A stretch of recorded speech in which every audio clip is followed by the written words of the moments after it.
Welcome back to Good Morning Kenya. This is Entertainment Thursday, where we get to elevate your feel good. But before we get to the entertainment part, always on Thursdays, we have a segment called Future Voices, where we give the youth a chance to contribute to matters of national interest. And today we are looking at the whole aspect of achieving a first world Kenya, a vision that has been expressed by the president, that is President William Ruto, saying that Kenya can move from a developing country to a developed country. They are giving a timeline of 20 to 30 years now that we have the National Infrastructure Fund and also by extension Sovereign Wealth Fund aimed at mobilizing long-term carbon loans for such investment, because he said it will call for discipline, unity and focus in as far as unlocking Kenya's potential to that regard is concerned. So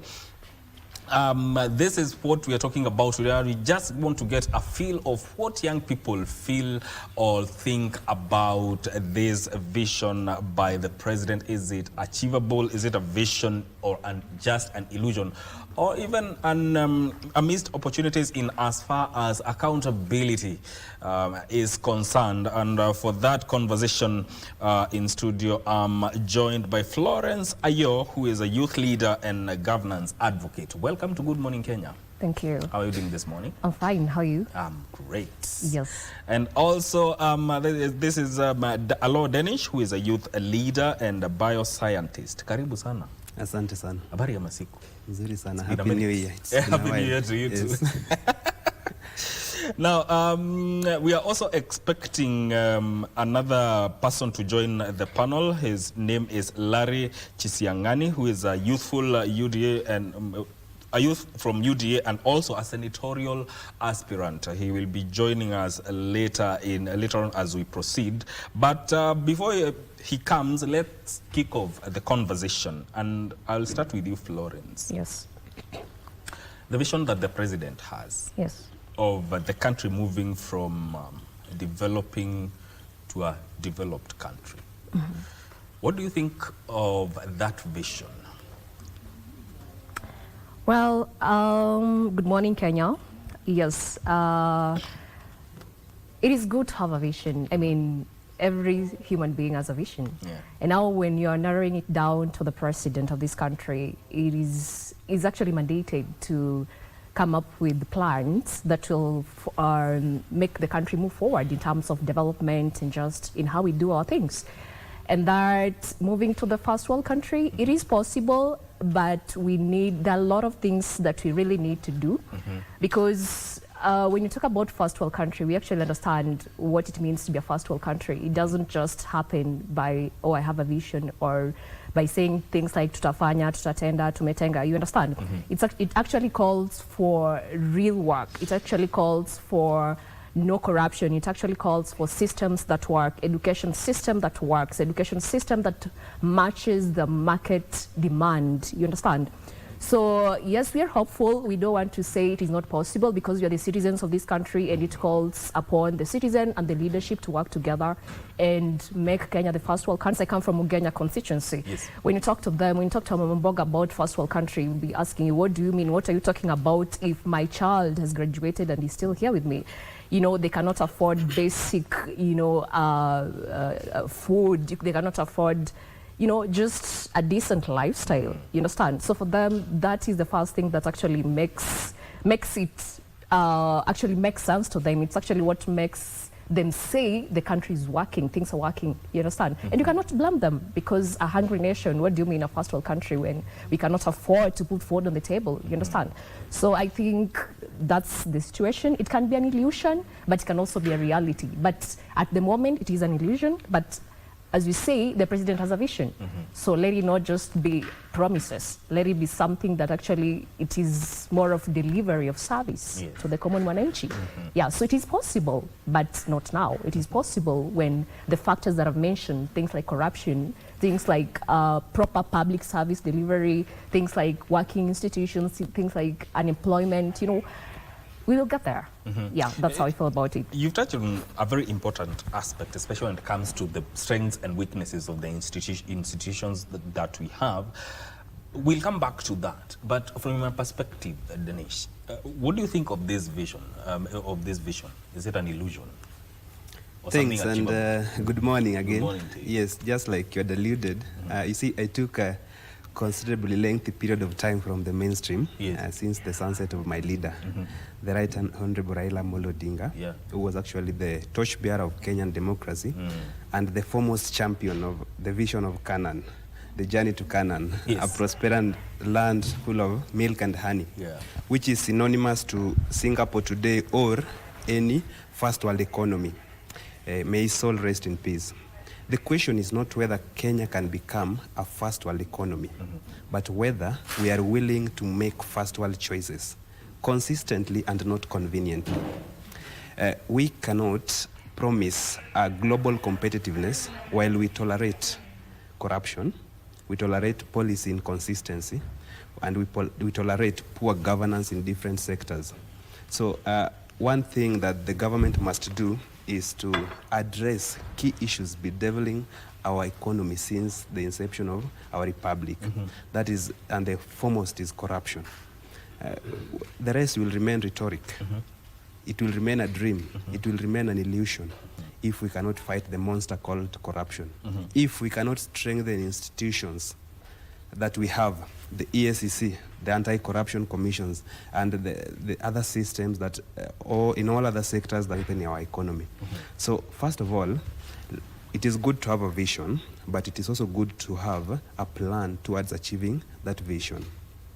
We can have a vision, but it remains a dream when there is no clear path. Or we cannot achieve a first world economy while using the same third world form of governance that we have had before. Yes. He has mentioned governance, a very important aspect. And you compare what history says about what Singaporean leader, that is Lee Kuan Yew, did when it comes to governance. What aspects of governance, from your perspective, need to change? Because there's not just something that talks about moving to first world in terms of just infrastructure. What aspects of governance needs to change? Well, one, we need to fix our leadership. You understand? It starts from our leaders, and that starts from the president narrowing down to the MCA at the grassroots level. You understand?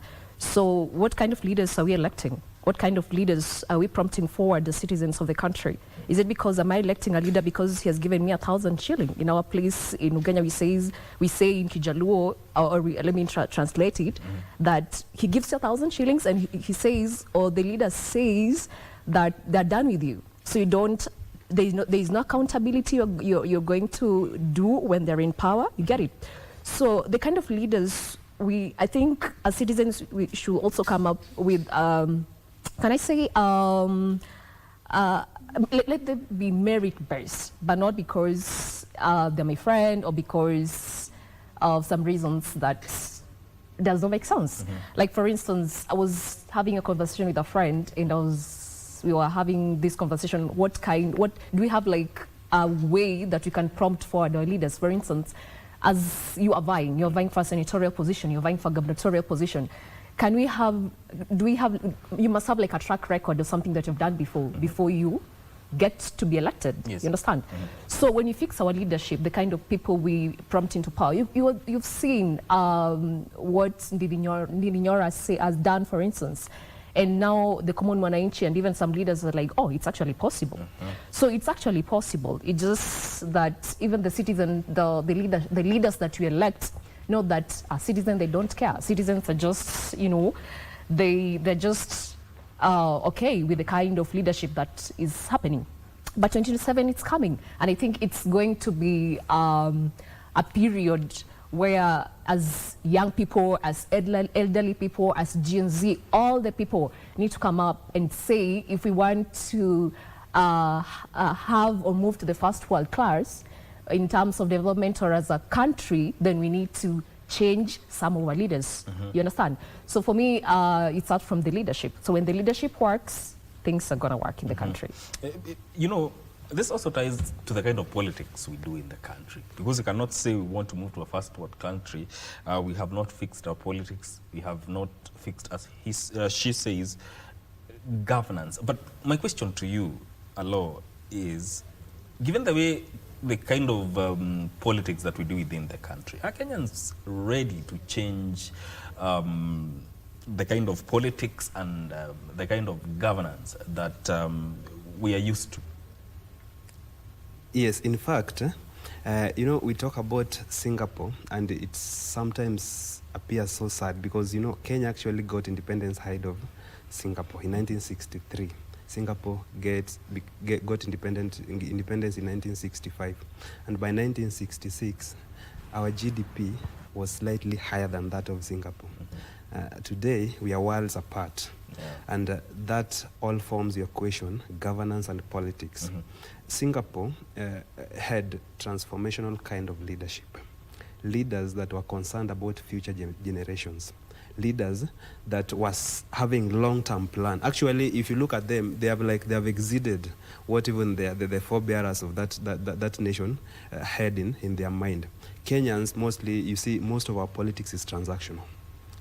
We are concerned about the next election and not the next generation. And actually, we are concerned about the next elections once we get into once power. we get into. So we promote politics over productivity. In fact, politics in Kenya is more lucrative than the productivity sector. And that is where we get it wrong.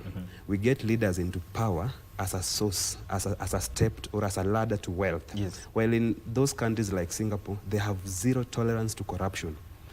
You get into leadership because you have passion to transform. And a transformational leader has got a vision. He knows the way and he goes the way. Kenyan leaders, majority of them, appears to know the way. They appear to speak the way, but go the opposite direction. They preach water, drink wine. And that is where we have a problem. But the thing is, what is the key problem here? We promote personality over systems. We promote leadership in Kenya revolves around the person in power, not the systems. In stable economies, the systems are more powerful than the person. And the system follows the law strictly without favoritism. You have seen in Korea, former presidents are in prison. Yes. That can't happen in Kenya. The our person syndrome, the politics of ethnicity. These are some of the things that if we can't fight, we will preach. Remember, at the beginning of, at the inception of this republic, we had three things we were supposed to fight. That was poverty, yes. We were supposed to fight disease, yes. And we were supposed to fight ignorance. Yes. As we speak today, poverty is still broad and wide in most parts of this republic. Today, we have not, our healthcare system is still badly doing. In fact, we are talking about changing systems from NHIF to SHA, but all of them, you can see they still have numerous challenges. We still talk about ignorance. A large percentage of our population is still illiterate, especially in some portions of the country. So we are talking about the same things and using the same language, preaching the same gospel we've been preaching, but not implementing. So while it is good for the president to have leadership, he has to face the reality. He has to build, to empower systems. Systems in Kenya always prosecute based on political alienation, based on ethnic extraction sometimes. You see, today, a person in Turkana may be very visionary, may be a transformational leader. By all standards, everybody may be able to see. But the fact that that person comes from that part of the republic, alone, with the limited population and voter turnout, he cannot even be the president of this country. So sometimes you blame the leadership, you blame the citizens. Yes, yes, the citizens carry a portion of the blame and the leadership carry a portion of the blame. You look at the successive administrations we've had, and each administration comes with its own vision. Every administration comes with its own vision. Kibaki had the Vision 2030, and now we are talking about matters to do with moving to a first world country. What has made it hard for us to cushion such visions from political influence, such that even if successive governments come, there is a certain vision that we stick to? We have a goal. What has made it so hard to ensure that we have visions that are cushioned away from politics? Yeah, it is. Excuse me. I mean, the Vision 2030 is still very good and well placed in paper. Like you say, Kenya is a good country when it comes to policies and promises and, you know, plans. You understand? But now the problem comes with implementation. And that goes back to what you're trying to say right now. Because you see, after every 5 years, after the completion of a term, the new president comes with a different plan for the country. And they don't care about the previous plan that the previous president had. And you see, we keep on shifting from this, and we keep on shifting from one plan to another, depending on what the president wants, depending on, like he said, people in the president's rule according to their political affiliations. They want their people to benefit. They want the people of, for instance, the people of Luo to benefit. They want the people of, you know, how can you put it? You know, where they come from, you understand? So I think, and that is why you see it is 2 years right now, or 3 years after the leaders have been elected, and they will say, I was still planning myself. Now I'll start delivering the last year when they're supposed to be elected out. Yeah. So I think that is something, like he has said, that it calls upon the collective work of the common mwananchi and the leadership. Which also begs the question, let's say hypothetically, President Ruto is out of office. Can we still go ahead and implement this vision of achieving first world country? Actually, that is almost similar to what you asked, and that is what I was saying. We are playing politics and governance of convenience and personality. Think about it. A governor gets into power. In the course of the 5 years, he begins building a mansion called the governor's mansion, using taxpayers' money. And unfortunately, maybe the 5-year ends, maybe the governor had a vision of going 2 terms and is kicked out of the office. A new governor comes, abandons the building, which has consumed millions of taxpayers' money, and begins other projects, or starts a different mansion.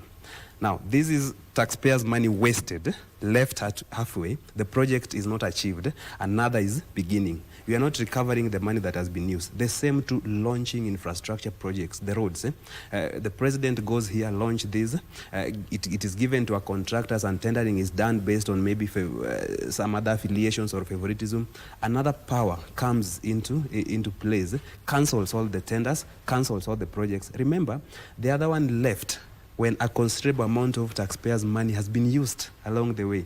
So we keep using our taxpayers' money to no achievement. We leave all the projects halfway, another president come in. Today we are talking about bottom-up economic transformation. Another leader who may want to achieve a different legacy, believing that if he continues with bottom-up economic agenda, he will be consumed by the previous leader's legacy. He banishes that and comes up with different things. Now you will be hearing about, let us talk about trickle-down economic progress. Now, what we don't have is powerful systems like in the US, in some other countries. There are systems that will proceed regardless of whoever comes into power. There are bodies that will always operate regardless of whoever comes into power. A governor is prosecuted immediately after leaving office because he was corrupt. Immediately he realigns with the powers that be. And then he's cushioned and even awarded a CS position. Therefore, the money that was stolen in the previous regime cannot be recovered. We go back to the taxpayers to tax them more, to get more money to begin new projects. That is the problem we've been having, and that is the problem Singapore never had. Indeed. They had a functional system that continued with the successive regimes, and that is what we need to have, build systems that works. Systems that work. We're talking about a vision of having Kenya move from a developing country to a developed nation, and that conversation continues after this short break. Stay with us.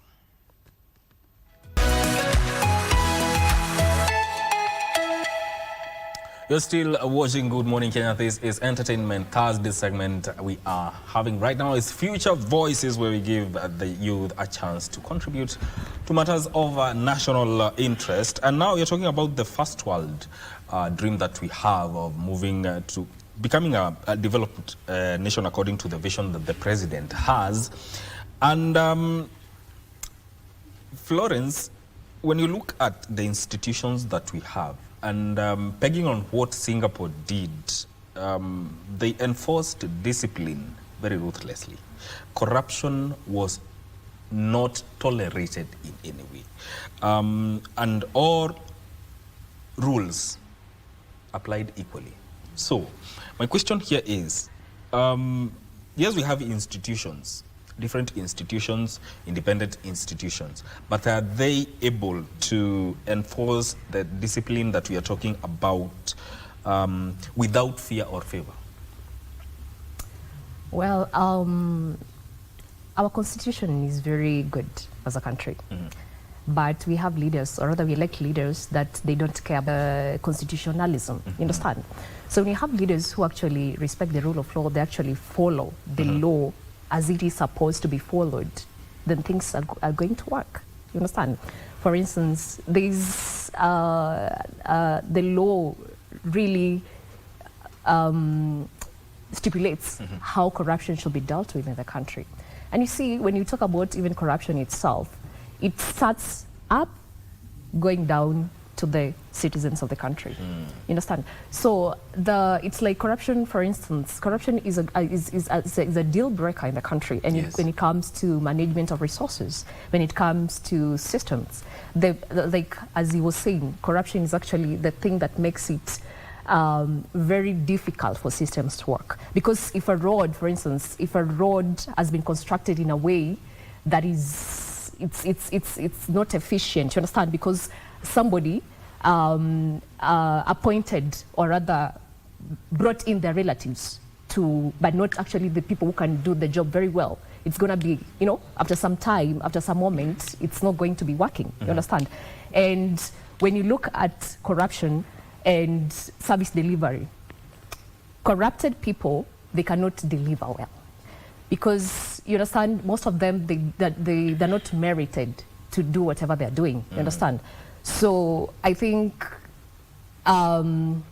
systems will work, but when the leaders of the nation make sure that rules are followed, that is, the constitution is followed to the core. And that is one thing that we need to know when you're electing leaders. Even our president should actually be very keen with the constitution, should be very keen with the respect of the rule of law. You understand? Yes. Yeah, so I think the rule of law is very important, following the constitution that is there in place on how things should be done, on how accountability should be done for different projects, on how institutions should work. And if institutions do not work, what should be done, and how should we go about the corruption cases in the country? So me, I feel like we need to elect leaders. We need to elect the people that represent us, understand how the law should be, you know, they should be principled about following the law and how it should work to benefit the common mananchi. Yes. You understand? Yeah, so I think that is what I can say. Hello, you know, some people may argue, you know, we want Singapore level status, but we do not have Singapore level accountability. Is that a fair accusation, especially when you look at our political and professional class? Yeah, it's true. We have one of the most progressive constitutions in the continent, and generally even in the world. Yeah. We have established bodies and commissions to deal with various issues in different sectors of this country. But let us face the reality. We have bodies and independent bodies in paper, but very much controlled bodies in reality. Yes. Think about it. Before this government just came into power, look at the nature of people the police were manhandling or hunting. Look at the people the EACC were going after. Then those people got into power. Do you hear any cases about them anymore? You will hear cases about the others who are appearing to be so much sanitized and not corrupt.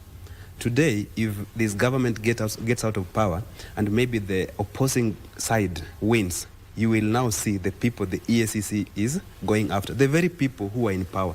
What does that tell you? That first, the EACC is not independent. They follow the rules of the people in power. Look at where we see tear gas nowadays. and where we were seeing tear gas just 2021. Is it in the same place? No. Just before Gen Z revolution, when the former party leader of Right Honorable was in the streets, the Monday demonstrations, Yes. What was the direction of tear gas? And immediately after the handshake, everything shifted the other direction. What does that tell you? The police authority, the police, we call it police service, basically police Yes. authority, is not independent. They follows the orders of the people in power. And that is the problem we have. We will never be accountable as long as systems are revolving around personality. We will never be ruthless about corruption. We will never be tolerant. We will never be intolerant to corruption as long as systems favor people in power. Yes. So therefore, a governor or an MC or a senator in power will simply loot and strategically calculate and realigns himself with the next power, and he will be safe. He will consume taxpayers' money for the rest of his life with his children. Just the other day, we had a former prime minister of South Korea, Yes. who made a mistake according to their constitution. Do you know currently is behind bars? Yes. Just 20 months? Yes, and he's not likely to leave anytime soon. And many more of them. Actually, he's not the only South Korean leader that is behind bars. Many of them. Yes. You get out of power, they follow you. In fact, they will start preparing for you even before you leave power. We have seen in developed countries like in the UK, a senator or a member of parliament resigns because of a public misconduct. Is that possible in Kenya? In Kenya, if you do that, you are shielded by your community. And it's actually a catapult to even going for a higher position. They are hunting after me, and they shield you. So while we shield people in the name of our person, we shield people who are corrupt, and therefore they use us actually as a bait to evade accountability. So let us have systems that work. Let us have bodies that can be able to make our leaders accountable. And then to the citizens, I think we need a lot of civic education to know that our person syndrome doesn't help us. We need meritocracy. We need to talk more about productivity over politics. You know, our governance centers around debate over power more over performance. We debate over so-and-so is not going to win because he has the following, not because he's merited, not because he can do better, but because this one can do better, but he doesn't have a following. Why is it that even the people who are following the other guy knows this one can do better, but they're not following? Because we need civic education. We need the citizens to be enlightened that regardless of the origin of a person, if he's merited, if he's accountable, if he can put systems to work, then it will be for the good of all of us. Yes. Which actually, you've just preempted the question that I was about to ask next, because matters to do with productivity, meritocracy, and even skills. Because those are some of the things that developed countries focus on more, and especially when you look at Singapore. Florence, from a young person's perspective, do you feel that young Kenyans get rewarded for competence today, or you need to know someone somewhere? Well, I'll say yes and no, because looking at it in the political space, actually that is what is happening. You know, you have to be politically aligned to a certain side, and that side is usually the side that is in power for you to get certain benefits, you understand? And of course we have some citizens who we can say have a little touch of dignity, and they reward you based on competency, you understand? So I think as a young person, it's now, if you look at even the young people who are trying to come out to vie for political positions, they're trying to align themselves to where they can get money. They're trying to align themselves to power, and that is the party that is in power right now, so that they can be favored, or rather they can be supported. So political alignment is actually one of the things that young people, you can, and then you say you cannot blame them, you understand? You cannot blame them because you want to do the system that is not working. You have to be corrupt as the system for you to maneuver through the system. You have to do things in a certain way that is not, you know, acceptable in the system for you to maneuver. So as the young people, I think it's more of giving up and just trying to make a living. It's more of, I don't care anymore, as long as I get a job somewhere. You understand? So it is true when you say, yeah, political alienation, political taking political sides, make some of them gain. And you can see even in the government right now, there are so many young people who have gained because they say, oh, let me support so-and-so, not because I believe in their ideology, not because I believe that they can take the country to Singapore, the first world country we are talking about, but because I will get a job, you know? Yeah, so I think that's what I can say. Yeah. Do you think, based on what she has said, it's one of the things that has entrenched corruption within the country? The politics of I should know someone. Yes, exactly. Because it enforces nepotism, it enforces favoritism, and it actually is one of the things why our politics is still tribal. When we talk about awarding people based on who I know and not on merit, then people will start talking about my person. Yes. It will start at a family level. It will be nepotism. It actually will start maybe at a friendship level, just some form of favoritism that is out of meritocracy. Then it will go to being nepotism and then to tribalistic. So that is where we have a problem, and that is why today, even as we are trying to talk about 2027 election, we are already grouping ourselves into tribal lines. That tells even in the minds, you just need kind of a DNA revival, because this thing is so much entrenched into the Kenyan DNA that it is not even so easy to root it out. We are talking about a president and the leadership, even in the opposition, who have a vision. But they talk about strongholds. The strongholds are literally places where they come from. What does this tell you? They bank on the tribal politics to get into power. And therefore, that means they know that without tribal politics, you cannot succeed. What does this tell you? It is still favoritism. It is still politics that is not based on meritocracy. That's why I think we miss this thing from the word go. I like what Jakaya Kikwete did. He talked about Majimbo. You see, today in Tanzania, a person from a very small tribe can become a president. Yes, it's because of what they did. But I don't think it is too late. But it is incumbent upon the current leaders to try to enrich, award people. You realize we have misplaced priorities. The best doctor with the good governance cannot be a CS for health, who knows, who has actually been in the field, understands the problem of the people. You bring an engineer to guide. Do you want to say we lack somebody really in the entire health sectors who understands the problem of health, who can control it? When it also applies to roads, do we lack an engineer who has been through that system, who has shown accountability, that really understands the problems and really understands the core issues that can. So because we award people based on their loyalty, and therefore we even have misplaced priorities, people holding wrong dockets when they are even good elsewhere. Because the person who is good there is not aligned to me. In other words, dockets meant for technocrats. Yes, are given to politicians who even have got no academic qualifications to hold the same positions. Indeed. Yes. We're also joined by Larry Chisiangani, who is a UDA youth and senatorial aspirant. Welcome to Good Morning Kenya. Thank you so much. Karibu sana. Sorry I've been late. Yes. I do know one thing with our generation, we really fear wasting time.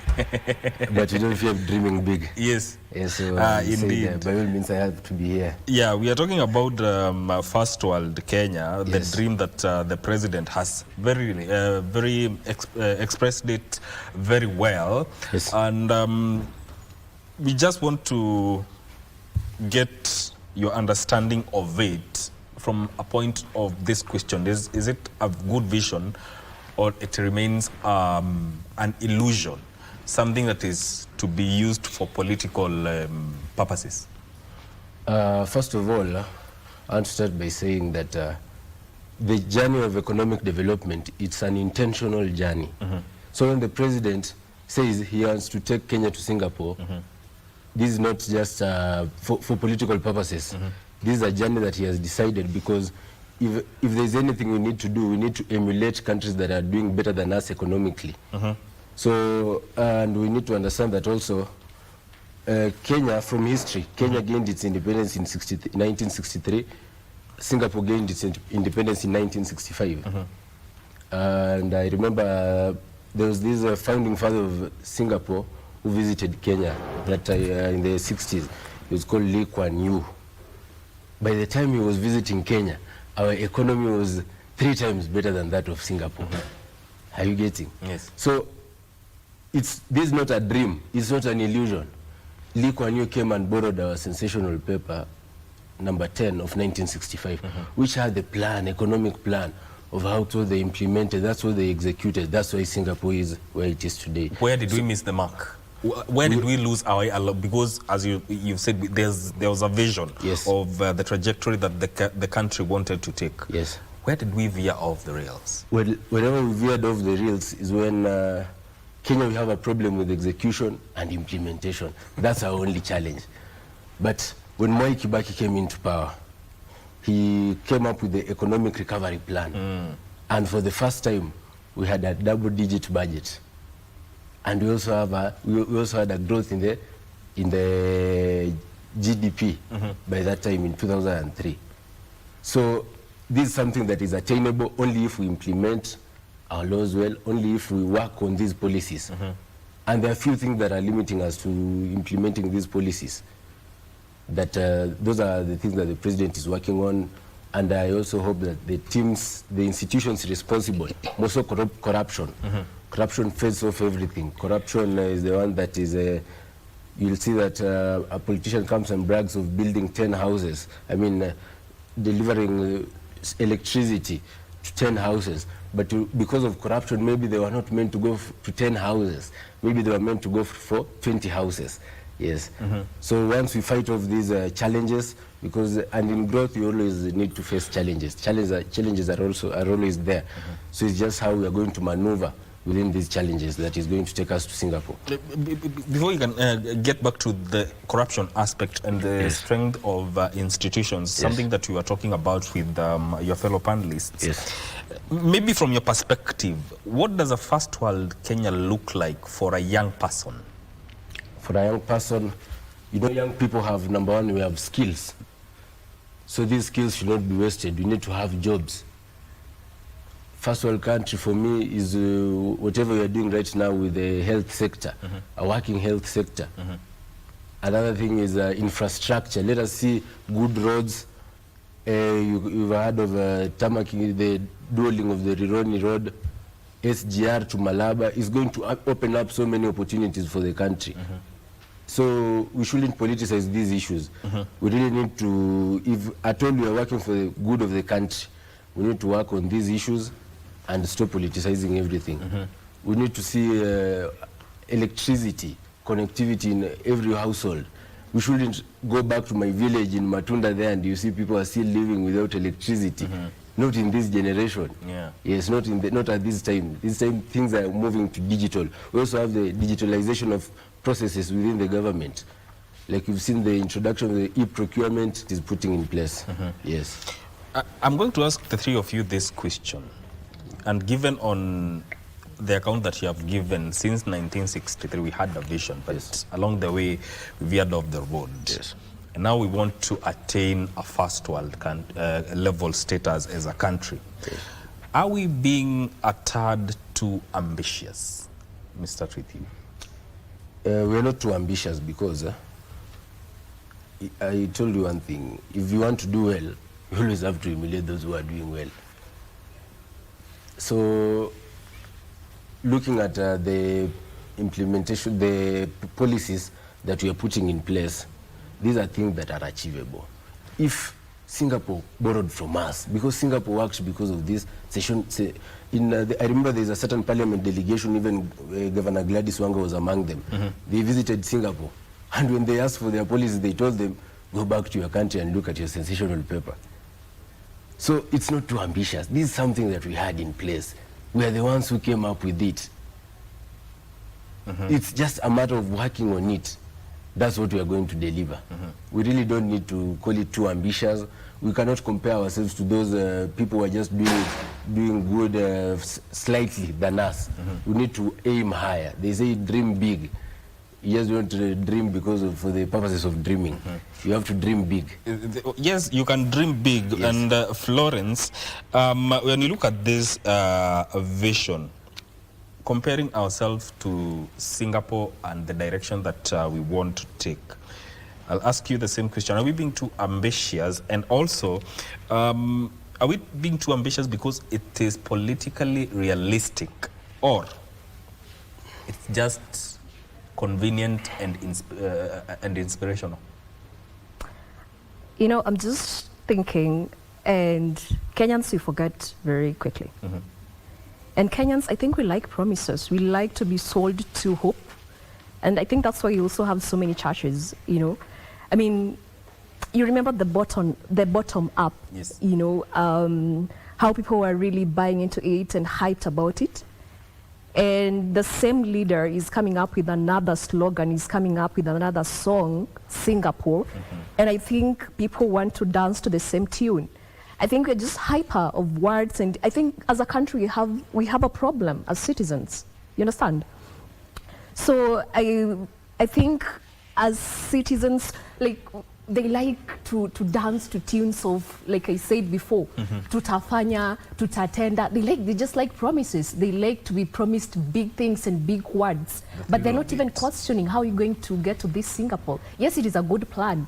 But what has worked before that you can actually improve or, you know, work on better to make us go to Singapore? What exactly is it that, you know, you look at, we have like 90% of the problems and only 10% is working. And the 10%, like you said, when there's a project that has been rolled out, for instance, the Nyota program. Yes. And I was asking myself, the Nyota program has been launched. Not every solution requires a tent, a convoy, and a meeting. Why is the president moving from one country to another, launching it's give us money. We have been trained. Let us go work with it. What is the launching happening? Why is it from one county to another? You understand? So as much as it is good to be ambitious, but we must be real with issues. You know, you cannot say that tomorrow we're going to be this and that. You understand? There must be a process. You understand? That you're going to, for instance, in examination, you cannot just say, I'm confident, I'm going to, you know, perform well. You must be attending classes, you understand? You must be reading. There must be fewer steps that is going to lead us to the big plan. We don't just wake up and say, oh, the president has said we're going to Singapore. The president has said that we're going to be a first world, you know, economy. It does not work like that. But you understand? We've already started. Yeah, so the thing is, as much as, yeah, I understand this is our country and we are being ambitious, but we also should stop these things of, we are very, can I say false confidence? We just believe in mega promises. Come on, it does not work like that. You? Okay, you wanted to respond to that. Let me just interrupt a minute. Okay.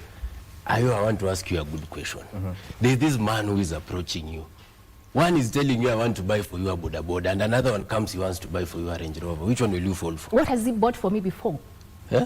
Yeah, what is, I'll look at no, but he's interested in you. I will look at he cannot buy you before. He's already, he has shown his interest. His first interest is buying you a Boda Boda. You know, the thing is, you will go for a Range Rover. You are from the region that when you loves compare it to the nice leadership things. that you have, this man is not coming for the first time. This man was first an MP. This man was a youth leader sometime. This man was in a working, you know, political. But at times, you need to be at the center of the decision making.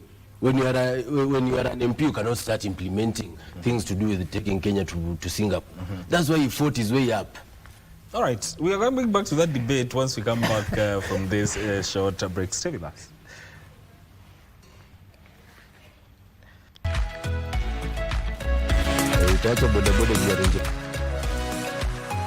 Talking about the road to the first world, a first world level country, because that is the vision that the president has expressed. And when you look at what we are garnering towards, you know, Singapore style kind of an economy.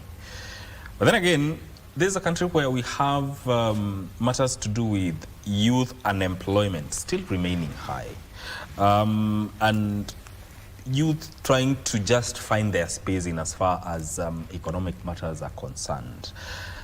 Can we achieve that while we are yet to fully address such matters? Exactly. In fact, one thing that also confuses is that we can even have a high GDP, but even high GDP per capita. But sometimes we need to look about Human Development Index. In developed countries like Singapore, you realize that wealth or the national resources are equally distributed. In our setup like Kenya, you will realize that 10% of the population controls 90% of Kenyan resources, while 90% controlling the 10%. We have resources, we have wealth as Kenya. It's not that we don't have, but we have them controlled by minority. The larger population is still largely poor. That's why if you look at the Human Development Index, you realize that we can talk about there's an increase in GDP, we can talk about there's an increase in economic growth, but it is not felt by the common citizen. Why? That increase goes into the pockets of the 10%. If you look at the average earning of a Singaporean citizen is relatively almost 10 times higher than that of an average Kenyan. Yeah. But still, if you look at the highest paid Kenyan, you may find that the amount he earns is higher than the highest paid Singaporean. Why do you think that is happening? Because we are concentrating wealth and resources around few. And with that, we will never feel the effect of economic growth. That's why it is even difficult to sell the Singapore dream to the common mananchi, because you tell him we want to achieve a first world economy. The person at the moment is only busy with what he can put into his stomach, put on the table. Why? Because there is someone somewhere who has accumulated a lot so much that he thinks the problem is no longer what to put on the table. He's concerned about now skyscrapers and whatever. There's another person concerned about just chapati and chai. So that is the unequal distribution of resources is what and therefore as we talk about economic growth, have we distributed our natural resources so that they can trickle down even to the common mwananchi? Does somebody in Turkana who is currently being ravaged by serious drought there, camels and cattle falling, does he know anything to do with the first world economy? He needs just water to drink, and actually water even for cattle and to drink. So while we talk about growth, if you look at Singapore, it has uniformly grown. That's why we are not even comparing ourselves with China. While China is an economic giant, you realize that we don't talk much about going the China way, because the GDP is so high. But there is also a larger population, Chinese population, that are still relatively poor. They have concentrated wealth around few. And if you want to go to a developed country, a first world economy like Singapore, we have to have a strategy, a plan that uplifts the entire citizenry upwards. Yes. You know, let me ask you, Chesiangani, should people be just accepting this vision as put to them by the leaders, or just looking at it and even challenging it to ensure that even if we are taking this direction, we have agreed on the fundamentals? Number one, if there's anything we are doing for the good of our country, we shouldn't politicize it. We shouldn't politicize it at all, because if at all leaders are intentional in growing this country, and we come up with plans like this road to Singapore, I don't know why anyone should criticize it. I don't know why. Of course, everyone is free to criticize or support, but I don't know why one should oppose this. We need to put in place policies that are really going to make this road work. Those insights, those people who are opposing, we need to listen to them, because they also have something maybe that we don't know that they want to tell us. But you shouldn't just be opposing for the sake of opposing because you think this is political and it doesn't fit this class.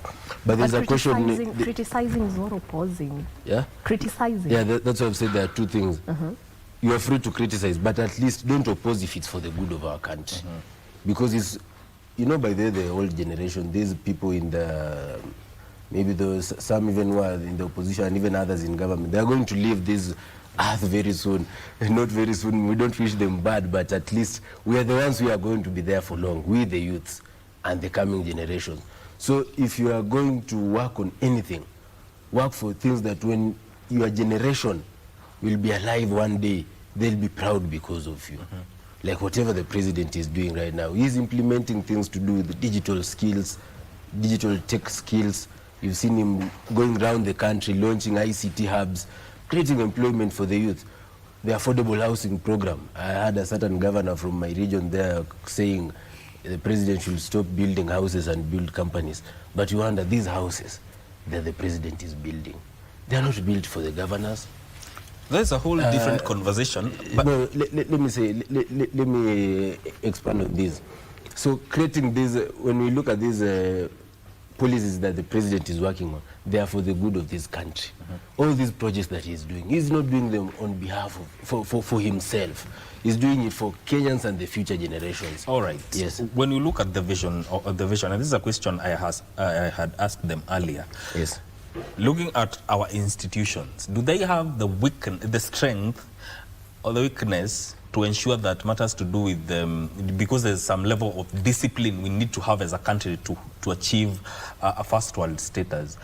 Do you believe our institutions have the strength to ensure that everything that needs to be done has been adhered to, or they are too weak to deal with them? I think the first step that the president needs to take is to empower these institutions.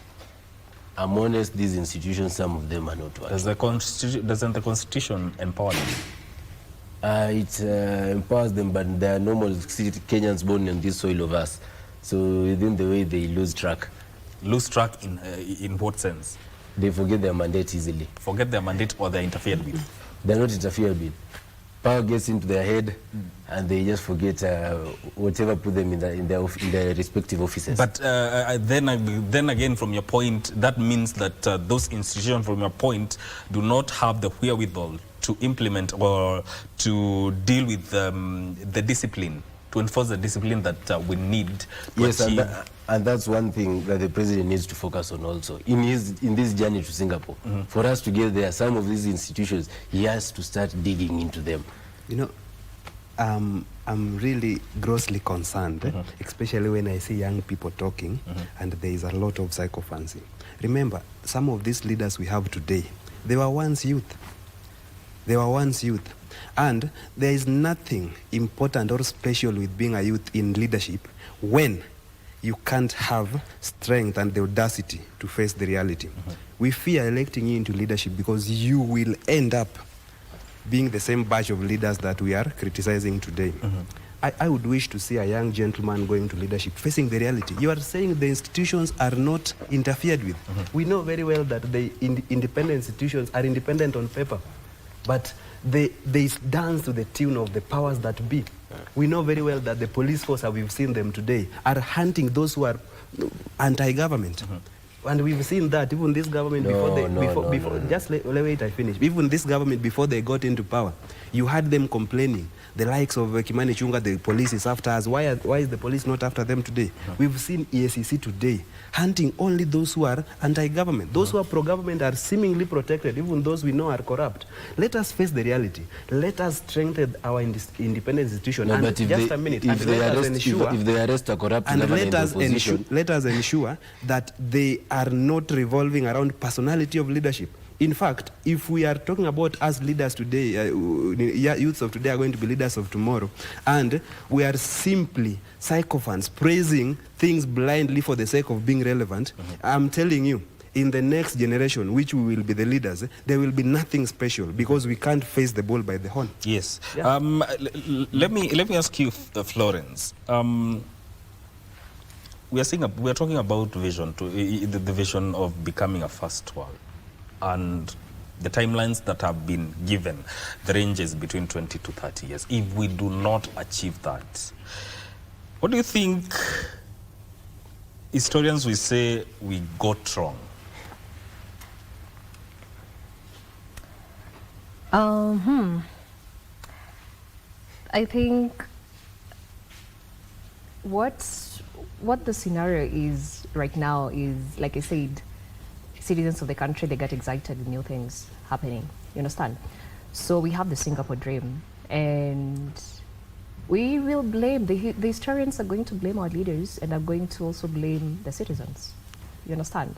Because, like I said, bottom up is not working, or rather it worked and did a few projects. You get it?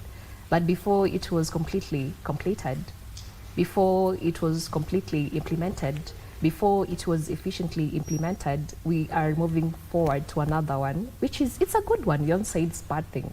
It's a good one to look forward to.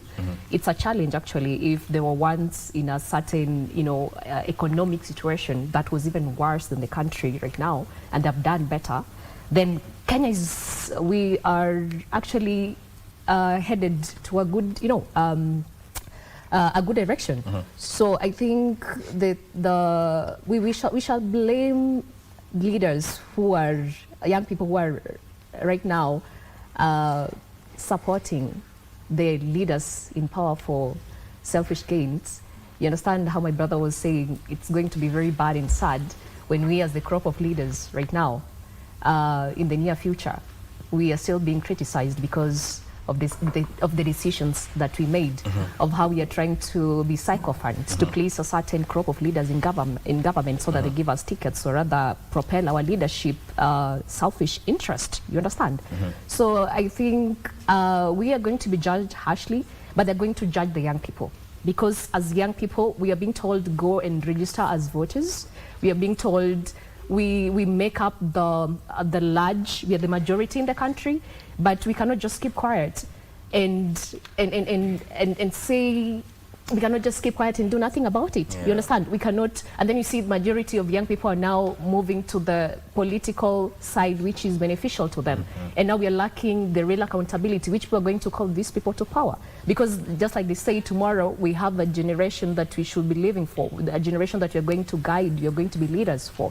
But you see, the people in power right now, I don't know whether they're thinking about us, but as you can see, they are trying, just slightly thinking about us because of personal reasons. They want to go back to power.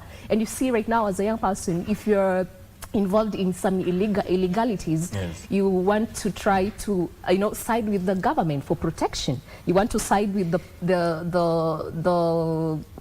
political, how can I put it? Those who are in power, so that you're protected, because that has been the track. You do bad things, you get corrupted, you just, they come and protect you, they shield you, yeah? So I think as young people, the historians are going to judge us. I want us to close this discussion with this question, and I'll take this as your closing remarks.